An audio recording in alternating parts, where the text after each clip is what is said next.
À l'occasion de cette 27e session de la Convention cadre des Nations Unies sur les changements climatiques, qui se tient pour la première fois en Afrique, les discussions se concentrent sur le financement des pays en développement. En 2009, lors de la conférence de Copenhague, les pays riches avaient promis de porter à 100 milliards de dollars par an, à partir de 2020, les fonds destinés aux pays les plus pauvres pour la réduction des émissions et l'adaptation au changement climatique. Mais selon les derniers chiffres contestés par l'OCDE, seuls 83,3 milliards de dollars ont été versés à la date prévue et les 100 milliards de dollars devraient être atteints en 2023. En ce qui concerne le financement du climat, les pays développés ont promis à Copenhague en 2009 de mobiliser 100 milliards de dollars américains par an pour les nations en développement. Mais ils n'ont pas respecté cet engagement. Au total, ils sont redevables de plus de 260 milliards de dollars américains à cet égard. Ces fonds sont destinés à accélérer la transition vers les énergies renouvelables. Mais de nombreux pays dotés de ressources en pétrole, gaz et charbon critiquent une volonté de s'éloigner rapidement des combustibles fossiles, estimant qu'elle est économiquement imprudente et injuste pour les nations plus pauvres et moins développées.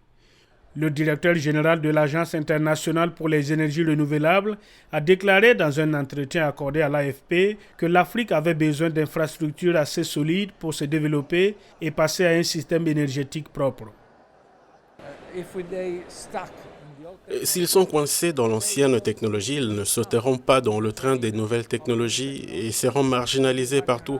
Je pense donc qu'il est dans l'intérêt du continent de prendre le train en marche. Mais cela ne peut se faire que si les pays développés sont prêts à faciliter, à soutenir et à travailler ensemble avec les pays africains pour rendre cela possible.